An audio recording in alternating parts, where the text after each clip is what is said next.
여기도 좀 발. 됐다. 그 다 바르지 말고 세 개만 발라놔. 요. 그냥 그다지 말고 가운데.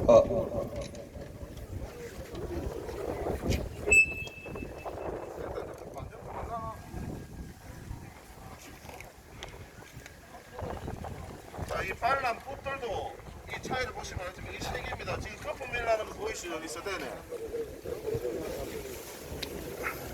지금 이렇게 이게 이틀 되면 사가서 이 붓도 못 씁니다.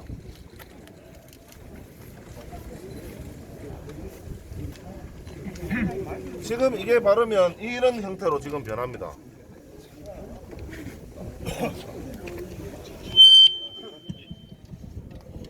반갑습니다. 대독 3단 산세 도장 공장 집회에 참석해 주신 분들께 감사드립니다. 오늘 진행을 맡은 청년위원회 부위원장 박지식입니다. 반갑습니다. 본의 아니게 집회로 인하여 주위 상가 및 공공기관에 피해를 드리게 되어 죄송함과 양해의 마음을 전합니다.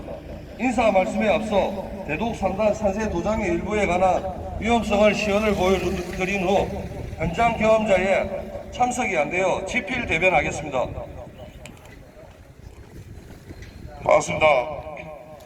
오늘 현장 경험자께서 직접 이렇게 나오셔서 이 글을 적은 걸 저희가 낭송을 하기로 했는데 오늘 일하러 가시기 때문에 부득이 제가 대신 이렇게 글을 읽도록 하겠습니다.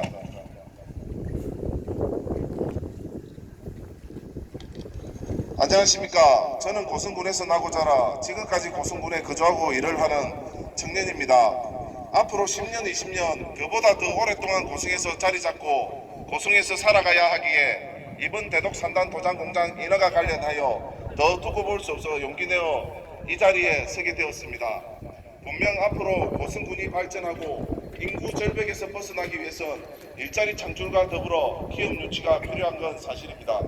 하지만 이번 대독 도장 산세 공장 기업 유치는 불과 10여 명의 일자리를 위하여 5만의 국민의 목숨을 담보로 한 보여주기식 행정, 당장 눈앞에 보이는 이익만 바라보는 행정이라고 단호하게 말씀드릴 수 있습니다. 저 또한 통영, 고성, 조선 호황기 시절부터 지금까지 조선업에 종사하고 있습니다. 몇 곳의 업체에서 근무도 해보고 이직도 해보았습니다. 아무리 좋은 산업체라고 해도 분명 장단점은 있습니다. 모든 것을 만족할 수 없는 건 현실입니다. 제 개인적인 경험담을 말씀드리겠습니다. 거류면 마동산단에서 현재 진행되고 있는 산세 공장보다 조금 작은 기업에서 똑같은 공정을 진행하는 공장에서 잠시 근무를 해본 적도 있습니다. 그 기업체도 본청이 존재하지만 본청 직원은 단 한 명도 근무하지 않은 채 협력업체 직원들로 구성되어 공장을 운영하고 있었습니다. 법적인 문제는 전혀 없고 허가상 절차에도 전혀 문제도 없지만 항상 인력 수급에 힘들어하고 전문 인력도 구하기 힘든 사정이었습니다. 왜 그런지 의구심이 들었지만 당장 먹고 살아야 하기에 새로운 직장에서 새로운 미래를 위해 열심히 일하려고 다짐하고 출근을 하였습니다. 그러나 불과 일주일이 지나지 않고 전 결심했습니다. 이런 곳은 아무리 돈을 많이 준다고 한들 절대 오랫동안 다녀서는 안 되는 곳이구나. 그래도 한 달만 참아보자 하였지만 결국 한 달을 못 채우고 20년 만에 퇴사를 결정하였습니다. 그 결정을 내리기까지 짧은 기간이지만 많은 생각을 하게 되었습니다. 결국 퇴사를 결정하게 된 큰 계기는 근무 환경이었습니다. 도장, 산세, 공정 근무 환경은 작업 전 온몸에 완전 무장을 합니다. 장갑을 이중으로, 작업복을 이중으로 마스크를 착용하고 방독면을 착용하여 조금이라도 약품이 첨가된 물이 몸에 조금이라도 닿으면 깨끗한 물로 씻어내야 하며 1시간도 지나지 않아 몸이 따갑고 맡겨도 힘든 냄새가 발생하며 쉽게 이야기해서 하생방 훈령이란 다를 것이 없습니다. 근무한 지 3일이 지나 몸에 작은 변화가 생기기 시작하였습니다. 붉은 반점을 동반한 가려움, 따가움, 시력 저하 등등 많은 변화가 생기기 시작하였습니다. 당시 현장에 근무하던 작업자들에게 여쭈어보았습니다. 왜 그런지. 그분들은 대수롭지 않게 답하였습니다. 직업병이다. 이런 곳에서 일하면 당연히 생기는 현상들이고 시간이 지나면 익숙해질 것이고 적응할 것이다. 그런데 젊은 친구가 왜 이렇게 인체에 좋지 않은 곳에 근무하느냐? 빚이 많냐? 보양해야 할 가족이 많냐? 이런 곳은 젊은 친구가 일하기 힘든 곳이다. 큰 돈이 필요하지 않으면 빨리 다른 일자리를 찾아라. 우리처럼 늙은 사람들이 노년에 다닐 곳이지 젊은 친구가 다닐 곳은 아니라고 말씀해 주셨습니다. 묻겠습니다. 이런 곳에 일자리 창출을 한다고 한들 과연 누가 다니겠습니까? 고성군에 거주하는 젊은 청년들 사지로 몰아넣고 10여 명의 일자리 창출을 했다고 자부하실 겁니까? 또 묻겠습니다. 그렇게 말씀하시는 일자리 창출 정말 고성군에 그리고 고성군으로 유입될 인력이 맞습니까? 분명 택찬 이행지 다른 공장에 있는 기존 인력들을 배치할 것이며 어떤 곳에 물량을 수주하였는지는 모르겠으나 발주처 직원들 인구 유입했다 말할 것이고 하도급에 하도급을 줄 것이 뻔한 것 아니겠습니까? 하청업체 직원들이 일자리 창출입니까? 인구 유입입니까? 하청업체에서도 또다시 하도급을 그 직원들은 팀 단위로 움직이는 하도급입니다. 각 공정의 물량에 따라 전국을 떠돌며 팀으로 구성되어 특정한 지역에 연고를 두지 않고 물량을 위해서 다니는 분들입니다. 과연 이것이 고성군민 일자리 창출입니까?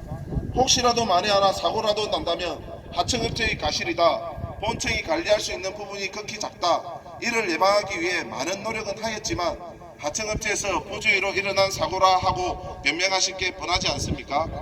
불보듯 뻔한 이런 답변을 할 것이 분명한 인체에 위험한 공장을 고성군민의 목숨을 담보로 허가를 내주는 것이 맞습니까? 분명 허가상 절차는 문제였고 인체도 무해하다 말하면서 왜 태창 ENG 사업주들은 고성군에 단 한 명도 거주하지 않는 것입니까?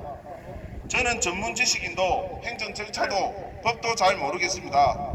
하지만 한 가지 분명히 알 수 있는 것은 일해보았습니다. 그리고 경험해보았습니다. 인체에 해롭다는 것을 지금 당장에 지나칠 수 있습니다. 세월이 지나면 병들고 아프다는 것을 다시 한번 묻겠습니다. 이번 대독 산단 도장 산세 공자 인허가 관련 부서 담당자를 비롯한 해당 업체 친인척 임직원 단 한 가구라도 10년 이상 해당 공장 인근에 거주하면 인체에 해가 없다는 것을 증명해 주실 수 있으시겠습니까? 백두현 고성 군수님께도 여쭙겠습니다. 고성 군민만 바라보고 고성을 위해 나가신다고 하셨는데 지금이라도 공장 근처로 가족분들과 이사하시고 10년 이상 단 한 번도 고성을 떠나지 않고 거주하실 수 있습니까? 만약 있다면 변호사를 선임하여 검증하시고 꼭 문서화해 주시길 바랍니다. 업체와 행정에서 말하는 허가상 절차와 인체에 무해하다면 못할 것도 없습니다. 무엇이 겁이 나고 무엇이 두렵기에 이러한 국민들의 목소리에 귀를 닫고 모른 척 하십니까? 국민들은 무작정 반대하는 것이 아닙니다. 인구 절벽에서 일자리 창출을 위해서 분명 기업은 유치해야 하며 그러기 위한 환경을 만들어야 한다는 것을 알고 있습니다. 국민들을 한 번만 생각하고 국민들을 위해 한 번만 더 생각하셨다면 이렇게까지 국민들은 반발하지 않았습니다. 보다 현명한